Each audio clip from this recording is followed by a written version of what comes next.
নমস্কার বন্ধুরা, just simple blog চ্যানেলে তোমাদের স্বাগত জানাই। আজকে রেসিপি যেটা করব সেটা হচ্ছে পাঁচমেশালি মাছ দিয়ে পাতলা ঝোল। দারুণ একটা রেসিপি। প্রথমে কড়াই চাপিয়ে দিয়ে তাতে তেল দিয়ে দিতে হবে এবং মাছগুলোকে ভালো করে ভেজে নিতে হবে। তেল গরম হয়ে গেছে, এবার মাছগুলোকে ভেজে নিতে হবে। মাছ যখন তেলের উপরে দেবেন, সাবধানতা অবলম্বন করে মাছগুলোকে কিন্তু ভাজতে হবে।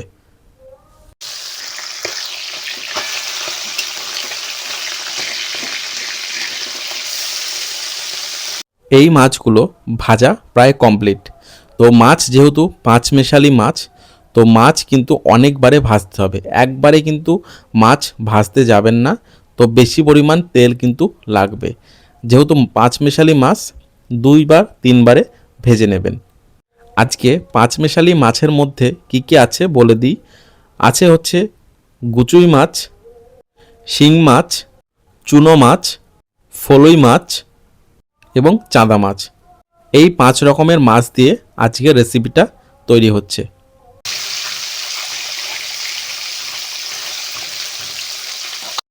তো সমস্ত মাছ ভাজা কমপ্লিট। তো এবার যেটা করতে হবে সেটা আবারও কড়াই চাপিয়ে দিতে হবে এবং তাতে তেল দিয়ে দিতে হবে। তো আলুগুলোকে ভেজে নিতে হবে।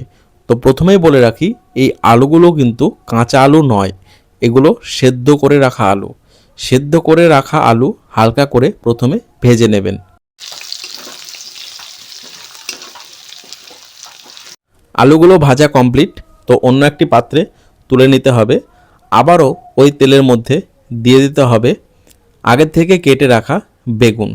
বেগুনগুলোকে ভালো করে ভেজে নিতে হবে।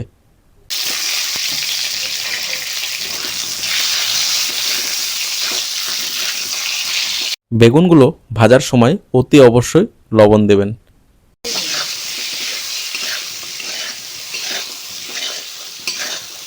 বেগুন ভাজা কমপ্লিট হয়ে গেলে ভেজে রাখা আলুগুলো ওর মধ্যে দিয়ে দিতে হবে। এই রান্নাটায় মশলা বলতে শুধুমাত্র আদা এবং জিরে দিয়ে হবে। তো সেই মতন আদা এবং জিরে বাটা দিয়ে দিতে হবে এবং তার পরপরই দিয়ে দিতে হবে চেরা কাঁচা লঙ্কা। এর সঙ্গে দিতে হবে পরিমাণ মতন হলুদ।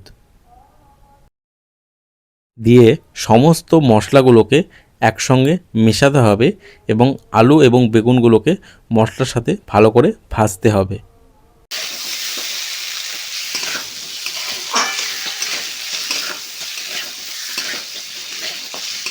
মশলাটা কষানো হয়ে গেলে তার মধ্যে পরিমাণ মতন জল দিয়ে দিতে হবে।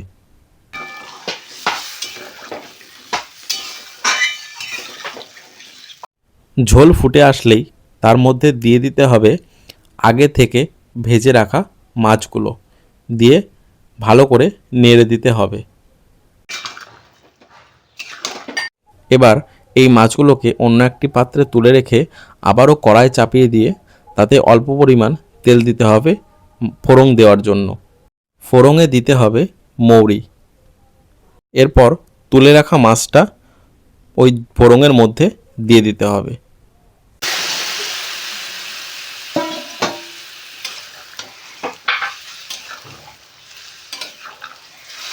এবং মাঝপথে স্বাদ ব্যালেন্স করার জন্য দিয়ে দিতে হবে অল্প পরিমাণ চিনি।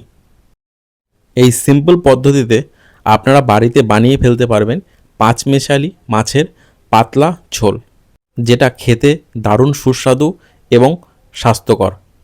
তো আজকের রেসিপি আমাদের রেডি। তো ভিডিওটি কেমন লাগলো অবশ্যই কমেন্টে জানাবেন এবং এই মাছের তরকারিটা অবশ্যই বাড়িতে ট্রাই করে দেখবেন এবং চ্যানেলটিকে সাবস্ক্রাইব করবেন।